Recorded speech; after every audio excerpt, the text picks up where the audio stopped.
Hello, and welcome to the Shifting Culture podcast, in which we have conversations about the culture we create and the impact we can make.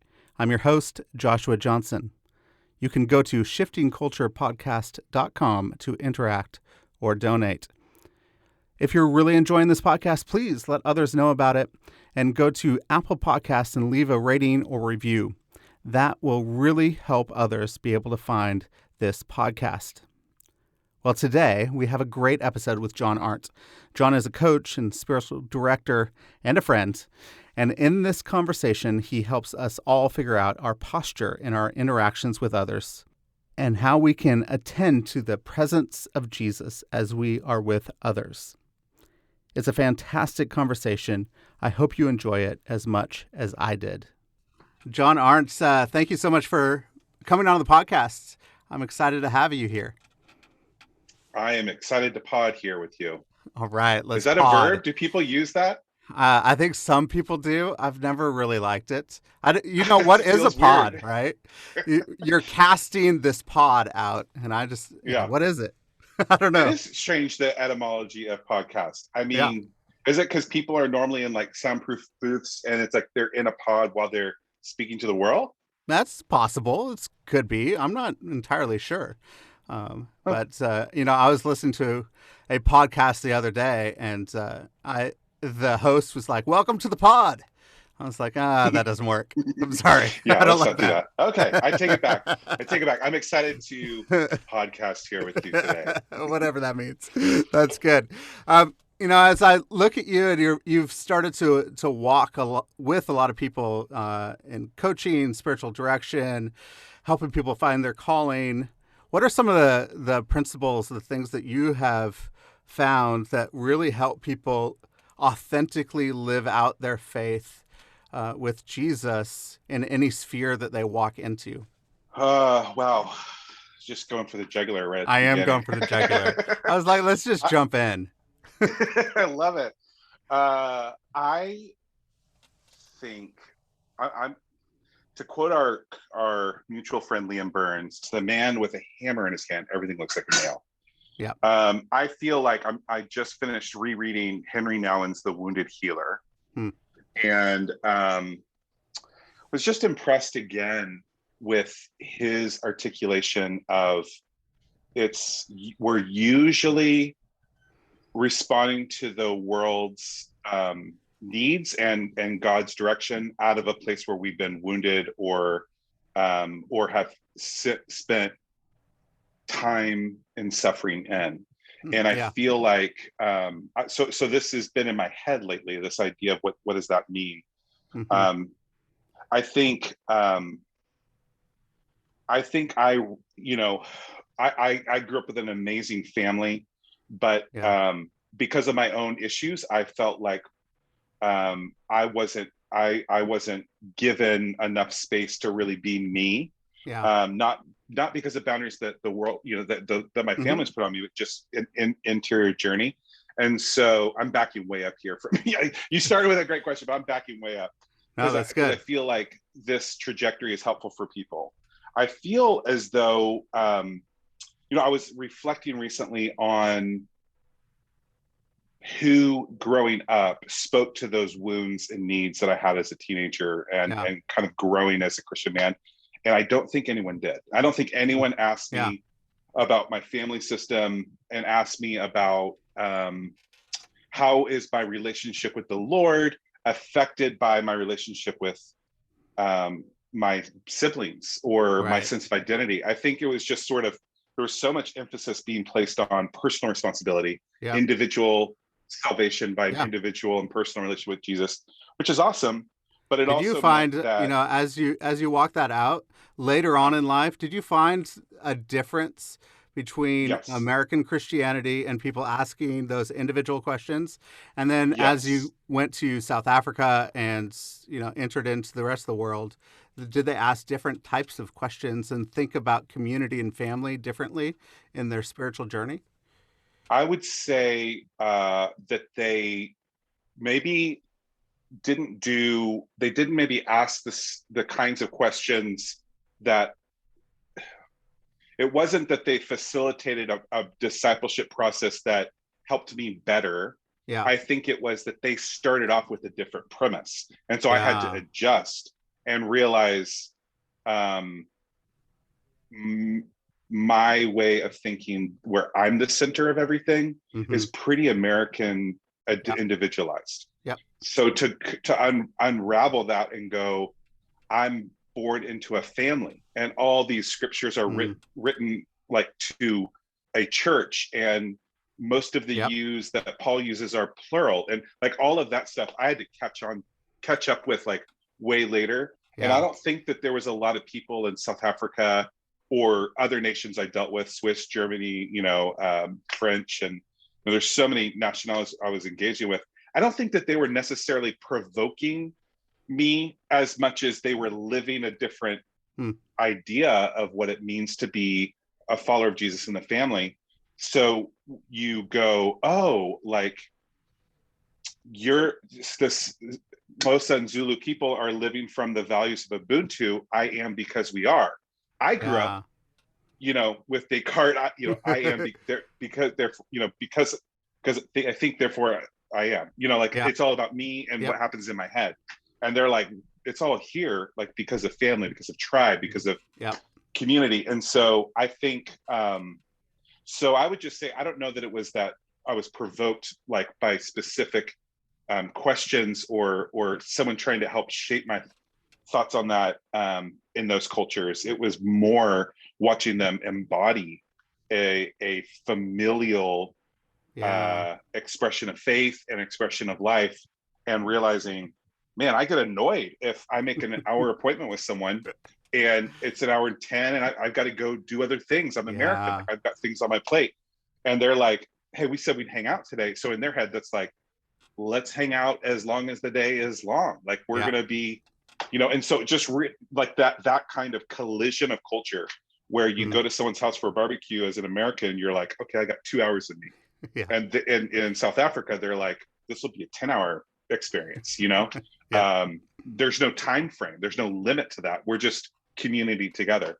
So I think that collision really forced me to deal with some stuff.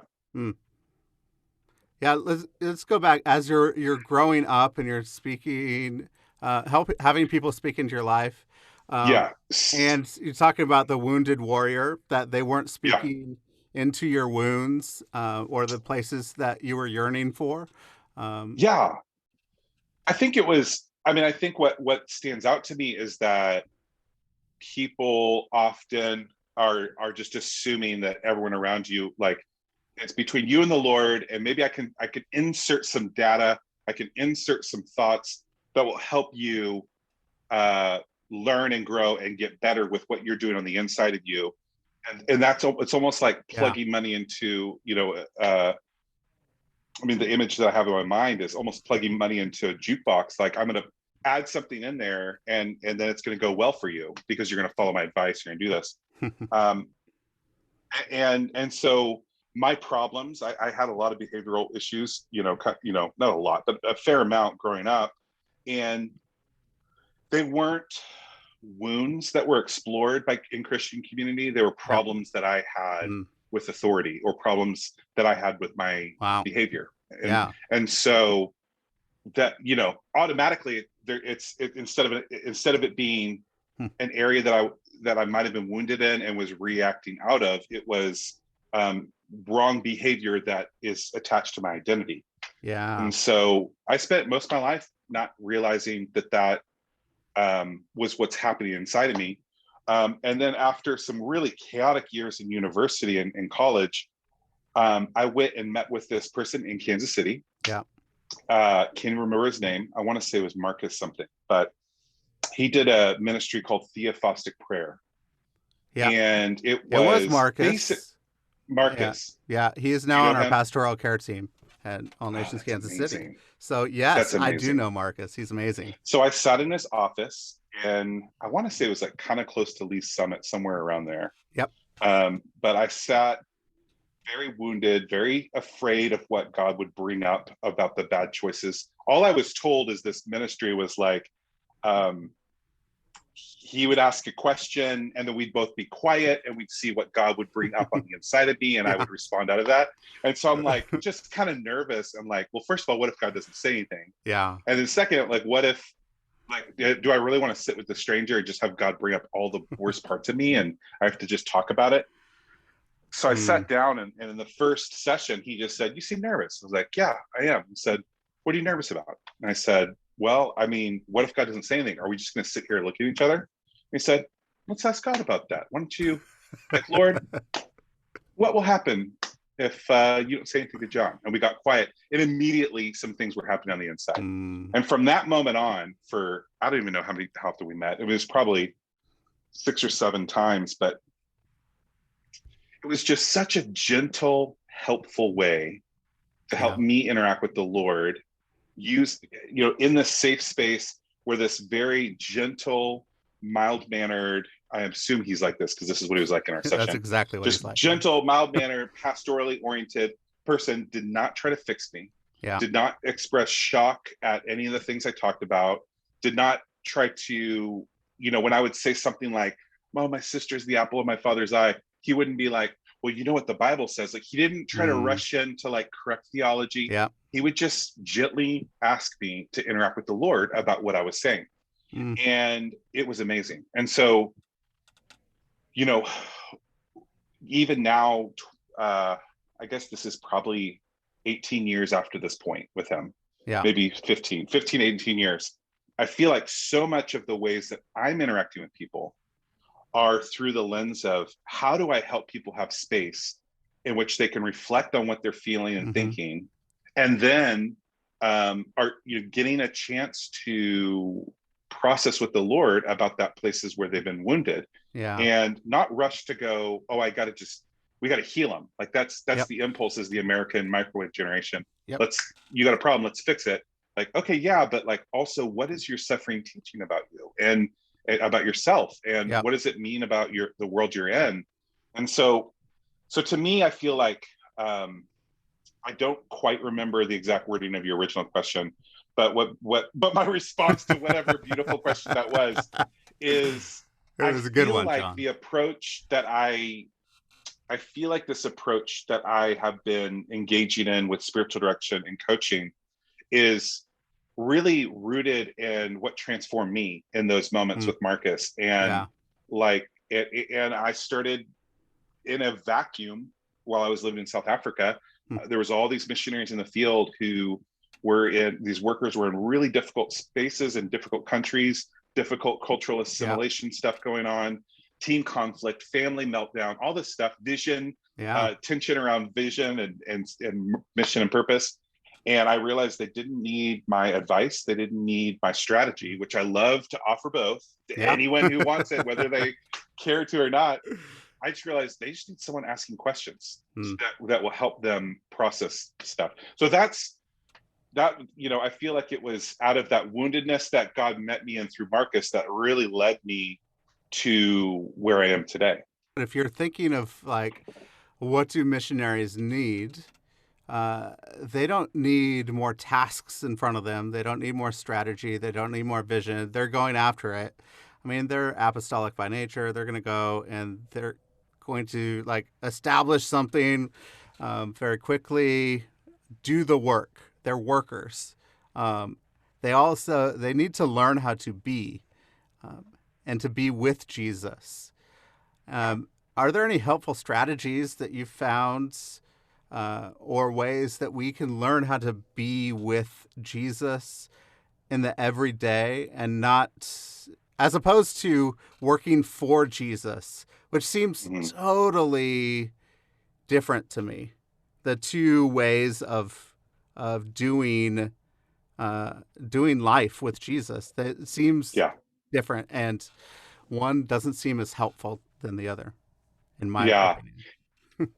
I feel like a lot of us put the cart before the horse, where we feel the call, we feel a sense to go, we get trained, we learn strategies, we find theology and praxology that orients us and finds the right framework, and then we go, and then we realize there's nothing sustaining us in this. And so as far as what I would say, I mean, I think I'll mention 2 books that I think are super helpful as a way of training. I think David Fitch's Faithful Presence, 7 Habits That Shape the Church for Mission is super awesome, because he's exploring all these different habits for churches that help them be healthy, but at the root of it is attending to the presence of Jesus in different situations.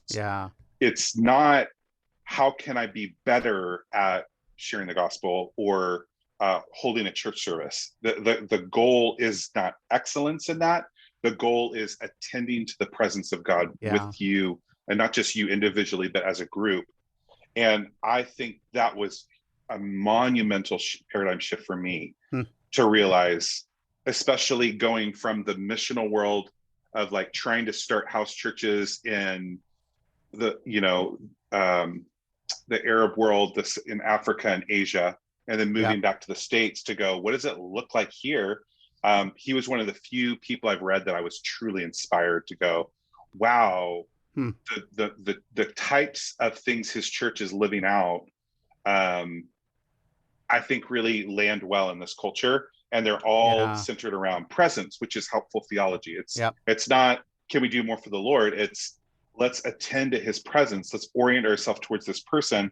And in that then flows, and that's when the cart gets moved back into the proper position. Like we're supposed to work, we're supposed to be obedient, but it's supposed to be like out of the overflow and outflow of who Jesus is, not in our relationship with him. So I feel like that book was really helpful. Another one that I think is awesome, especially for maybe burgeoning missionaries, workers, pastors. It was written kind of to like university students of mine, Sky Jathani's With. He just unpacks our posture with the Lord. So he talks about 4 unhelpful paradigms that, and you just, as you're reading it, you're like, oh man, I engage in these every day. Like working for God so that he doesn't get mad at me, or looking to the Bible just to find awesome principles to build your life on, and leaving Jesus in the dust. So he just kind of provokes that and goes, what does it truly mean to live with the Lord?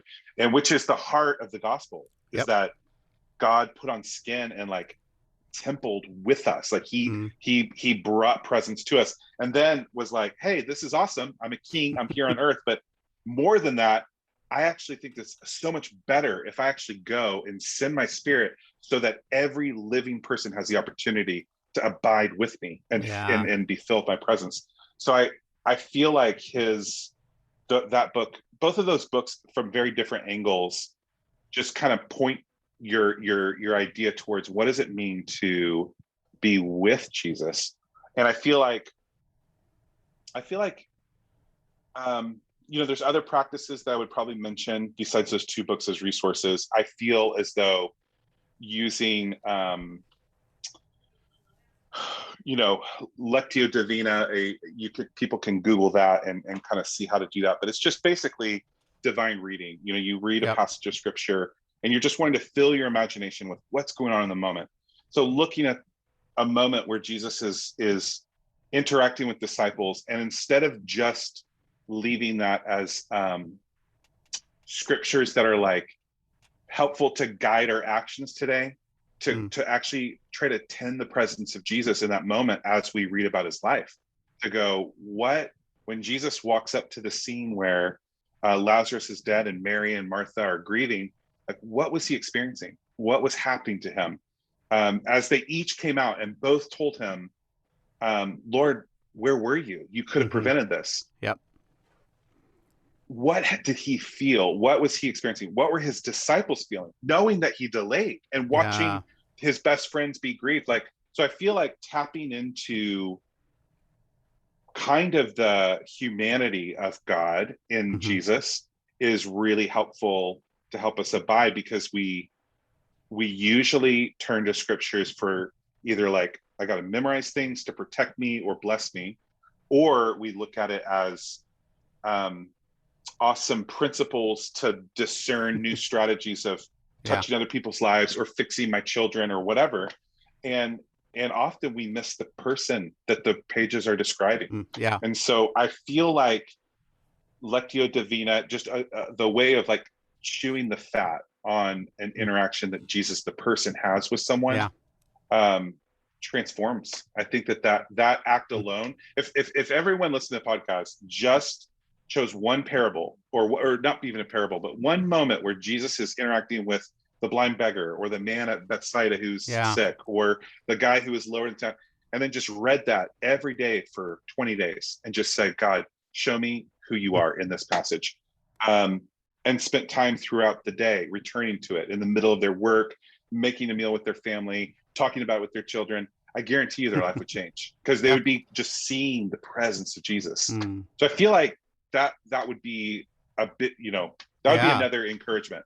I think that's a great encouragement. I mean, Lectio Divina has been really helpful, and a practice that I have done, and I have done in community as well. As you're looking at facilitating presence, being attuned to the presence of Jesus, what is the purpose of doing it with others and in community, as opposed to just being aware of it individually? It's an awesome question. Thank you. I mean, I think that there's a danger if we're only reading scripture in individual settings, that we only find what we want and need, right? My brother in a high school band, a high school pop band, they wrote a song called Cafeteria Jesus. And it's just, the whole thing is just like, I like you're walking up to a buffet, like, I like this, but I don't like that. I'm just going to choose one thing. We want to be immersed in a community that holds up the foods of Cafeteria Jesus that we don't like, and help us reflect what's happening, what's going on in me that makes me not want to look at this interaction Jesus had with someone. So there's something different happens to us when we're in community and experiencing the presence of Jesus in the scriptures. When we zoom out, everyone knows, no matter what kind of faith background you come from, whether it's Anglican, charismaniac, or anywhere in between, everyone knows that when you're praying, the dynamics are radically different if you're by yourself with one person or with 100. And so I like to think that there's something happening in not only in attending to the presence of God in prayer that we need corporately as well as individually, but also the same with reading the scripture, and like that points to this living person, this God who loves us and has put on flesh and reveals the heart of the Father to us. We need community to experience that with us, just like we need community to experience prayer or experience outreach. I mean, there's a reason why, and in David Fitch's book, he kind of gets a little bit more into there's a reason why we're meant to hold these spaces differently. So he talks about our Sunday gathering is a type of place where we're hosted by the presence of God. We gather around communion and worship, like he's the one kind of holding it. But if we're loving our neighbors, we're hosting that space, and we're inviting them into our backyards and living rooms and around the table with the Lord, and we're doing something differently in that space. And then very different from outreach, where God and us are being hosted by the people we're meeting. And so in those three spaces, we relate to people differently as opposed to how we or they are hosting us. And I think that, there's a lot to unpack just in that simple thing, but it does point to, okay, so if we're going to attend the presence of God, we need multiple people. I wonder for you, I know that, you like to probably ask all the questions on the podcast, but I'm just curious, like, when I wanted to get to a place where you're asking me questions, so this is great. When you are considering how you engage with people in discipleship, whether they're a believer or maybe they haven't met Jesus yet and they haven't started following Jesus yet, what's it like for you if it's you by yourself or it's you're with other people? How does that difference affect you? If it's me by myself with one other person, Mm-hmm. if it's or me with a group of people and another person that trying to engage Jesus, is Yeah, that totally. okay? Yeah. Me by myself. I mean, I think I'm trying to get to a place of helping somebody discern the the place that Jesus is already present with them in the midst of whatever they're going through, whatever their circumstance is, that Jesus is truly good news for whatever they're going through. So if I'm here by myself, the one thing is I'm doing some very attentive listening, asking specific questions to get to who this person is that I'm talking to, what they're going through, and how Jesus can encounter them and have an experiential practice with them. And in the midst of listening intently and trying to get to that, I'm trying to have a dialogue with Holy Spirit, asking Holy Spirit if there's anything that He wants to say. That's a lot harder if I'm by myself than it is if I have other people. So, for example, if I sat in a living room of a Syrian refugee that I've done, so it was my wife and I and another couple that go and is talking to this family. What often happened was, as my wife and I are engaging and having a conversation with this family and talking through those things and those issues, this other couple is praying and asking Holy Spirit, is there anything that you have for this family? And I could tell you every single time that we want to visit with this, and I'm thinking of a specific couple that we went out with. Every single time they had something very specific from the Holy Spirit for a family. And I think every time we went on visit, it ended in tears from the person that we're talking to. And it was tears, it was good tears that, Jesus is encountering them in a very specific way and He wants to speak. And I think that only was accessible and was only able to happen because we had more than just one person in the room, and there was multiple people that were attending to the presence of Jesus in the midst of that room and that experience and that conversation. Yeah. I mean, I think that's a beautiful description, right? Yeah, Of what is the power in community attending to the presence. It's not all on you. And like you described, you've got the agenda of the other person talking, you've got how you respond to it, yep, how you track with it, and then you're thinking, I would love to encourage them. I'd love to point them towards God in some way. I'd love to see their posture, if it's not already open, like what can I say or do that would move them towards that? And so it's like you're having two things happen in your head at all times. yep, How do I respond to their agenda, and how do I um, maybe facilitate and move this? And God, what are you saying? What are you doing? How are you already present in this moment? What's happening? yeah. And that can be really hard. Mm-hmm. The I don't know too many people who do that well. I mean, Yeah. One of the things that for you, you're very good at pulling out what's already present and already there. And I think a lot of people like speak it, like say God is present, He's doing something, instead of asking questions that would pull out the awareness of His presence in the moment, which I think is more powerful for the person that you're engaging with. How would you go about doing something like that in a conversation? um, I think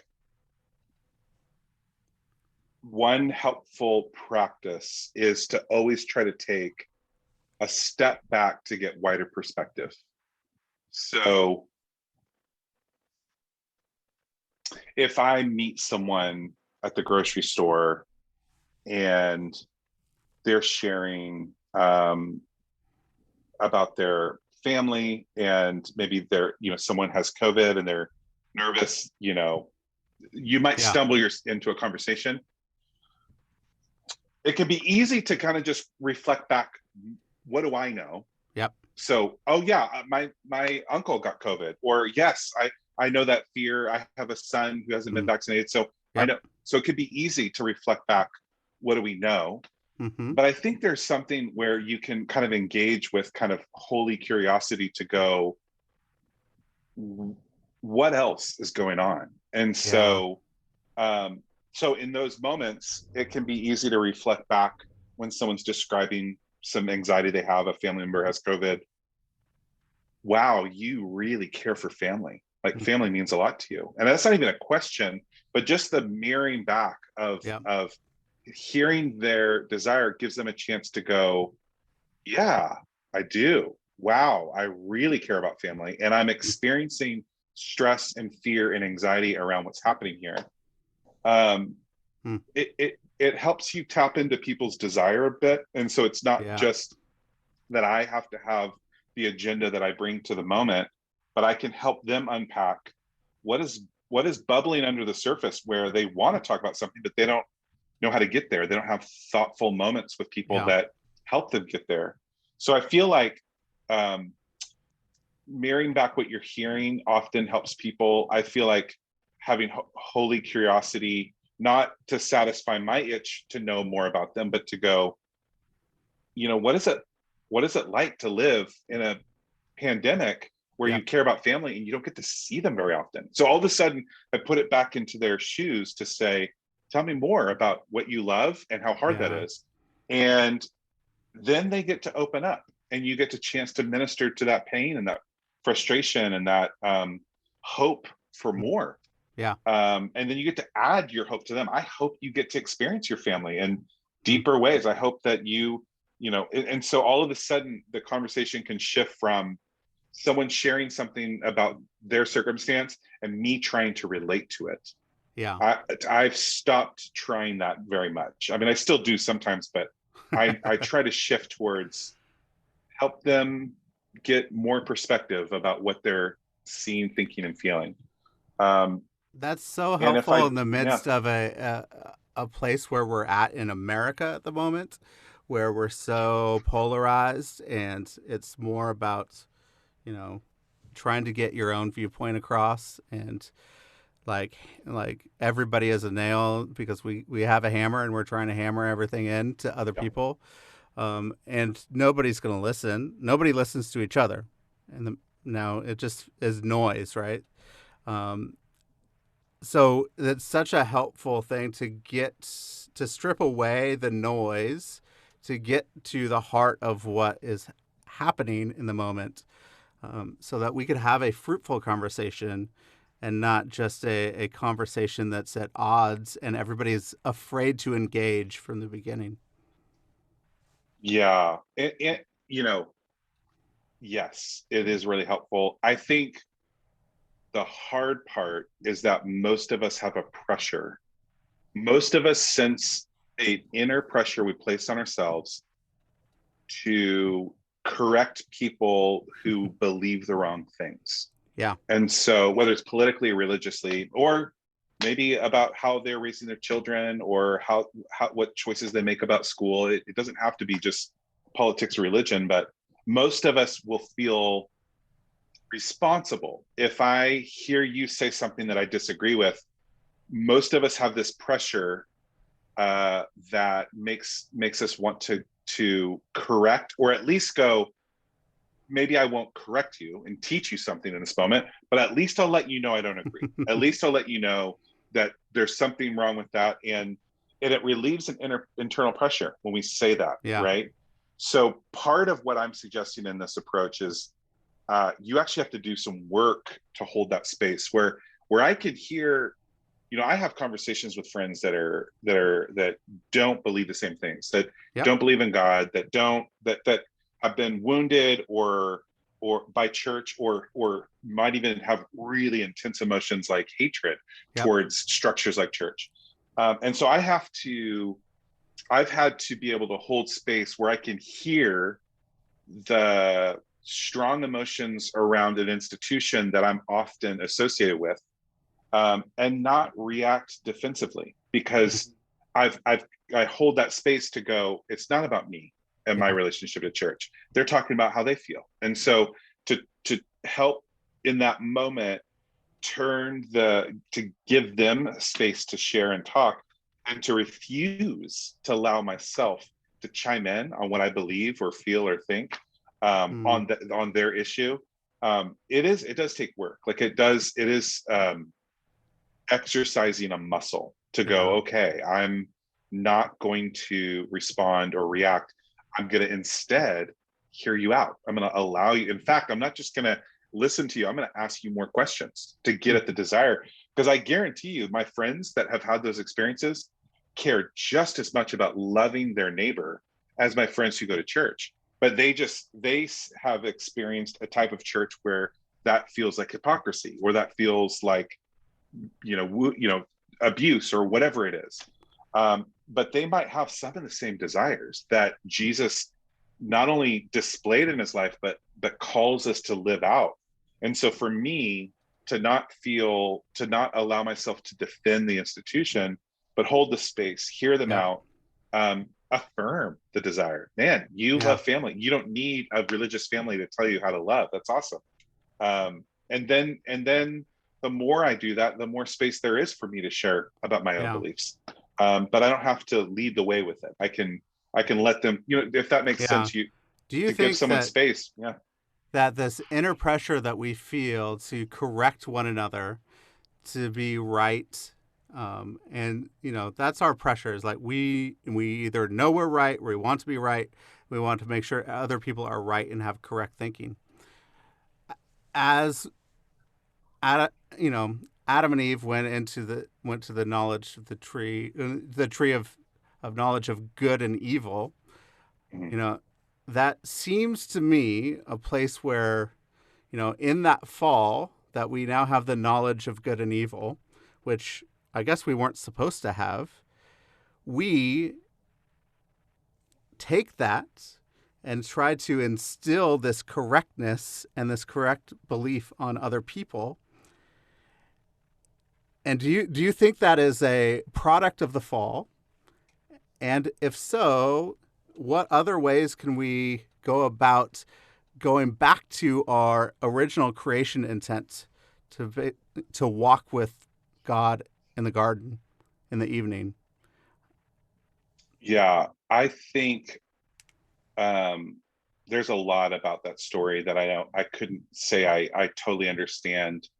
But I will say I've heard some beautiful thoughts, especially from the Bible Project guys, around why the tree of knowledge of good and evil, and what they would describe as that it wasn't maybe that we weren't meant to know the difference, but that we weren't meant to define the difference for ourselves, and that we were meant to live out of God's description of what is good and evil. And so there was a relational reality to truth, which so yeah, I mean, I think my instinct is to trace it back to this story that tells us so much about the roots of human behavior. When I think about vulnerability, I think that's the opposite of what's happening in defensiveness, right? Yep. When I'm defensive and I want to tell you what's right or wrong, or I want to, often in those moments, I'm retreating into a belief system, what I think about things. And so immediately in that moment, I'm less concerned with my physical body. I might be physically aggressive. I might get ramped up. Right. I'm retreating away from my physical body and probably emotional reality. What's my tone? What kinds of words am I using? How am I picking up on how you're hearing what I'm saying?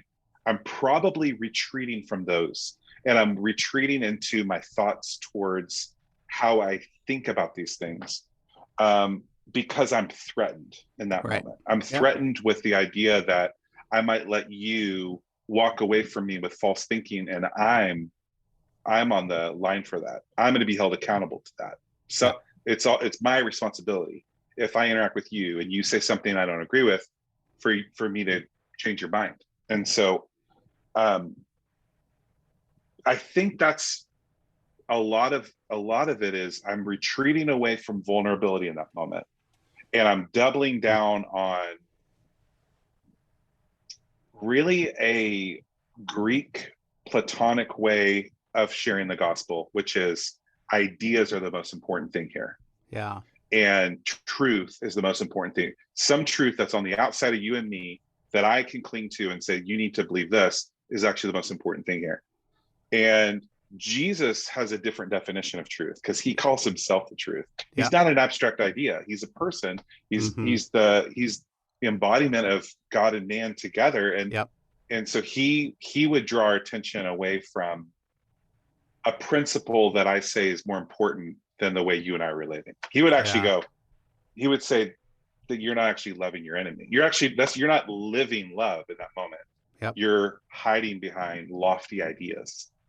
And so I feel like my short answer would be, in those defensive moments where I'm feeling like I need to show you that I'm right, is usually there's an underlying thing happening where I'm nervous about being wrong and failing, about, there's something else happening about me, and I'm reacting out of that. When I lean into the vulnerability of, tell me more of what you feel, and I'm going to hold on to what I think about it. When I lean into that, and maybe I even admit I don't have all the answers, I don't know everything. If I lean into vulnerability, usually what's happening is there's more of the embodiment of who I am in this moment, not just a thought, but who I am, how I react to you, how I'm listening to you, how I'm responding to your physical and emotional and spiritual presence in this moment. And usually it's out of that place where truth is really discovered, where there's a discovery experience, rather than, I'm going to use a harsh word, a colonization of an idea, where I say, this is the idea, you got to accept it, even if you don't like it. Yeah. So I think what I hear you say is that we should, instead of taking right thinking, correct thinking, and try to instill that into other people, we want to facilitate people towards Jesus, who is the truth. And in that relationship with him and others, truth is revealed. Yeah, I mean, I think that if we look at Jesus as an example, the ones that he often was kind of calling out for wrong thinking was pretty much Pharisees. And usually it's not wrong thinking, it was wrong behavior. It was how they were relating to the people around them unhealthily, how they were relating to God. I think when you look at Jesus, there was I heard Floyd quote this a lot, Floyd McClung. I don't know if it was his saying. He is probably a great borrower of sayings, as we all are. I remember he often would say, belonging before belief.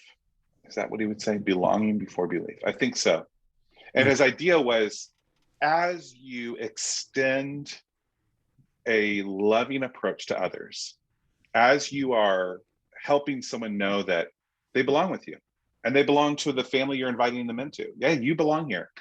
And not insisting that they, I think Dallas Willard said this, or maybe it was, I think it was Dallas, where he was talking about what a faulty presentation of the gospel to say to someone, you need to believe what I believe, whether you believe it or not. Like, here's the checklist, just say you believe it. Like, that doesn't, how is that life and freedom, right?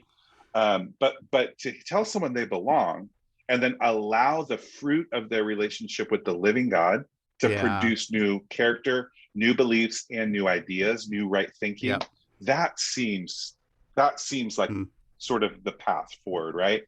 To invite people into family that then says, hey, this is who we are as a family. And that's how you have a son, like, this is how you do it, right? You don't go, Luke, you should know by now that, I don't care how old you are, like, you should know that we are always speak honoringly of, like, it's a gradual, hey, you belong here. And guess what? In our family system, we honor guests. So we let them eat first. Like, you help them catch up to the family system, right? Yeah.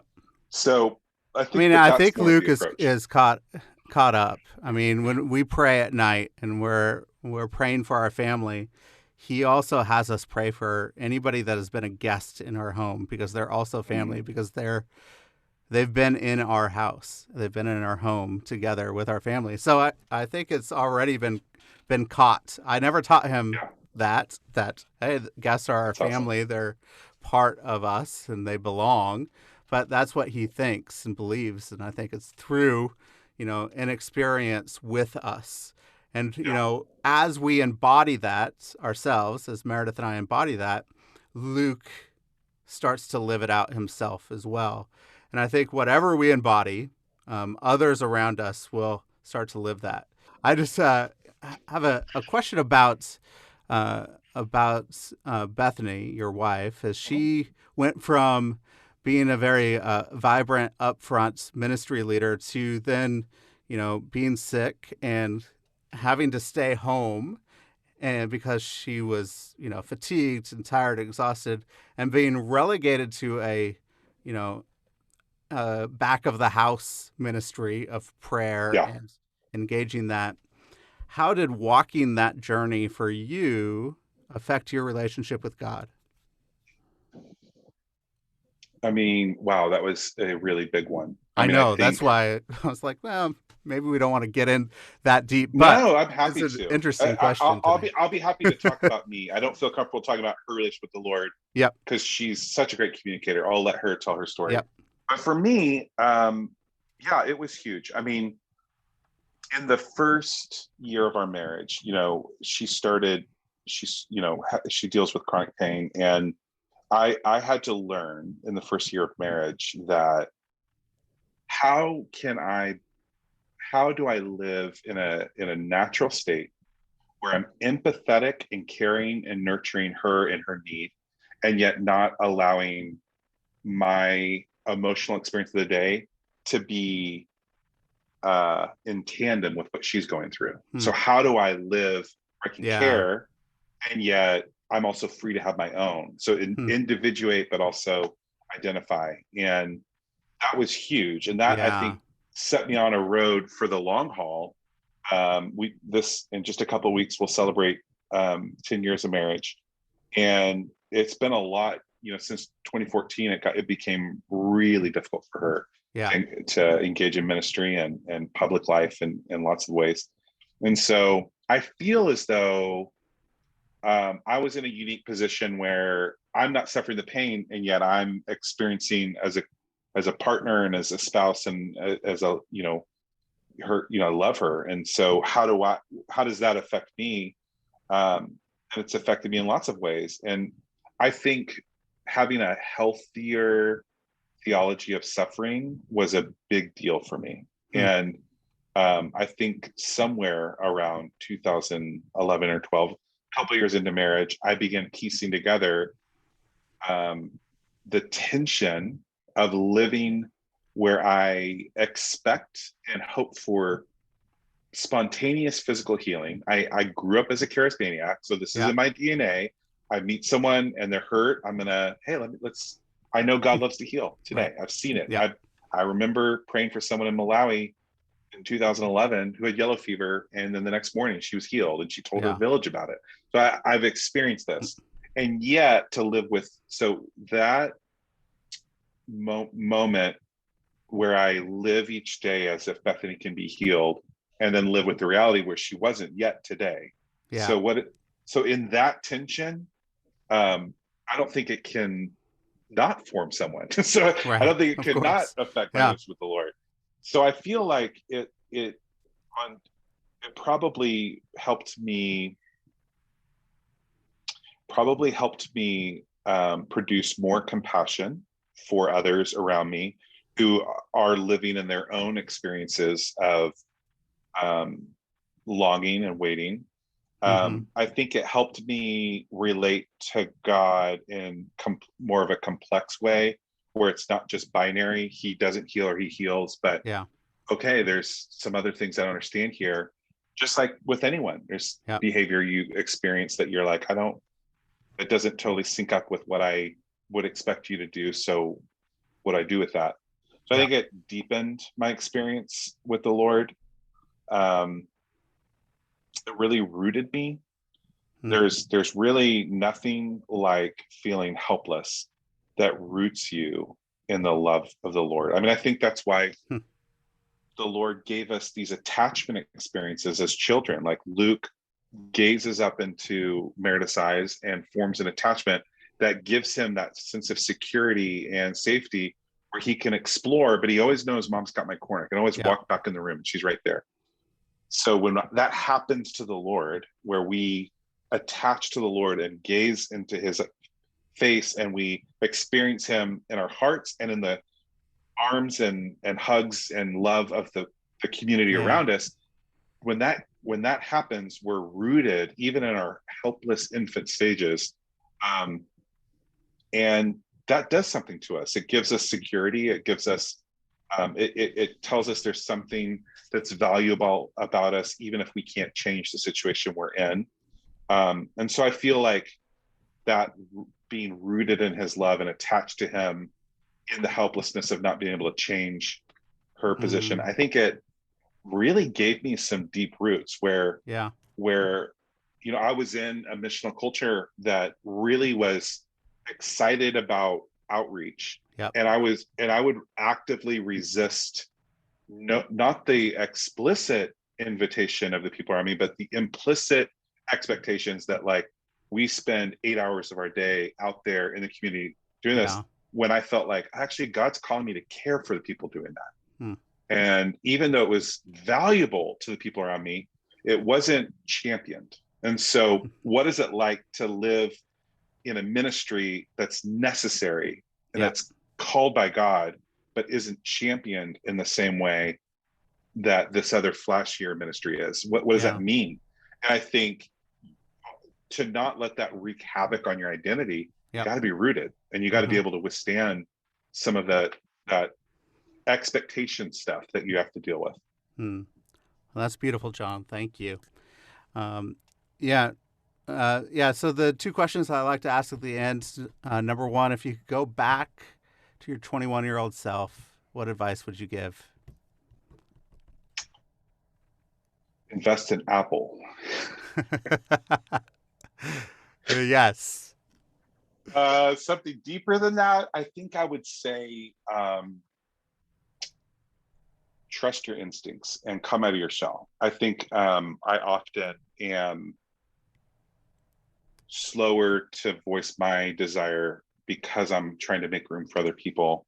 And it's only probably been in the last several years that I've been able to embrace the call to love others well and create room for them, while also really articulating desire and living out of a place where I'm integral.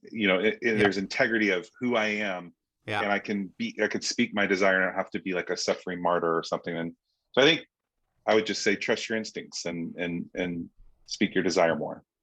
Yeah, that's really good. You mentioned a few books, but is there anything else that you've been reading or watching that you would recommend? My gosh, that's stuck there. I just started this book, which I think is fantastic. It's called Into the Silent Land by Martin Laird. It's a guide to Christian practice of contemplation. It seems like he makes it, he's describing the abiding place and the prayerful practices that can help us get rooted in the love of Jesus. And I think I've just started it, but I can tell I'm going to love it. So I'm going to go ahead and throw a shout out to that. I would say the one that's causing me to ask most questions right now is called Redeeming Sex by Deborah Hirsch, wife of Alan Hirsch, those crazy Australians. Just fantastic, provocative thinking around everything, desire, sex, gender, LGBTQ, all of that. She does an awesome way of speaking honoringly about other people's experiences, and yet kind of going back to what is Jesus doing and saying, and how are we meant to live out of our humanity and not just an idealized perfection that we imagine. So I think those are probably the couple things I'm reading at the moment. That's good. I did commit to reading Thurman's Jesus and the Disinherited over the last year. That's been one where I'll read a page and put it down for like a week, because I just want to let it saturate. So it's been a slow moving process for me, but it's been good. That's great. I would say if anyone wants to work with what we would call poor or marginalized, they should probably read this, because he's writing a book. It's really written from the stage of like, hey, we've heard a lot of the gospel from the lips of people who were colonizers, or like their gospel kind of fit into their worldview because they had plenty and they have a voice in society. Yep. We need a gospel for, his famous phrase is, with men with their backs to the wall. Like they got nothing else. Yeah. Like they're kind of on, and so, yeah, it's good. It's really good. Wow. I think that's so important that we hear from different voices, and that we're aware of where people are coming from and the voices that we are listening to and the voices that we are reading, and try to get a diversity of perspectives. And I think only when we get a diversity of perspectives can we actually find something that's healthy and whole. Because usually if we have one perspective, we're missing something.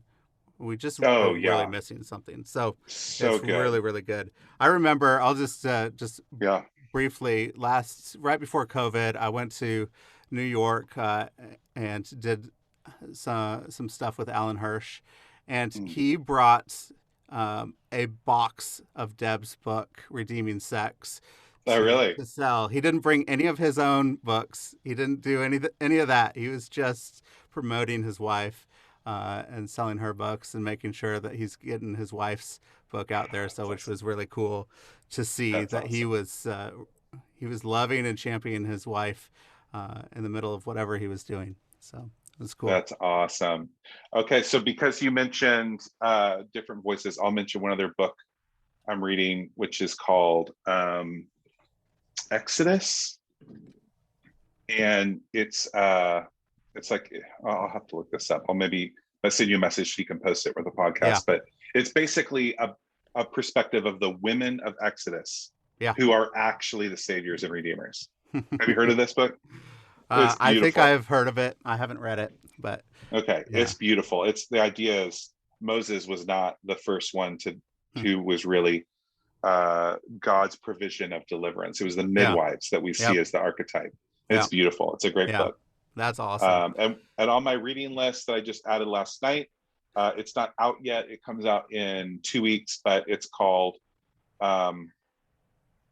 Abuelita's Theology.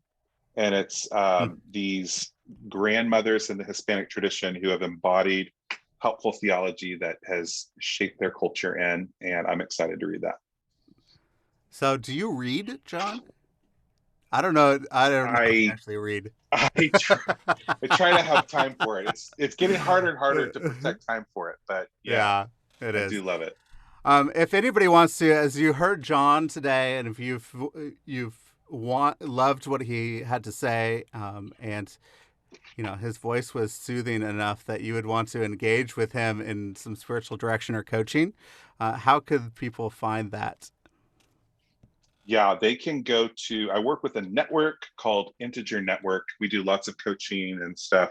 I also have a website, flourishdirection.com, that is just kind of my way of showing the world what I do.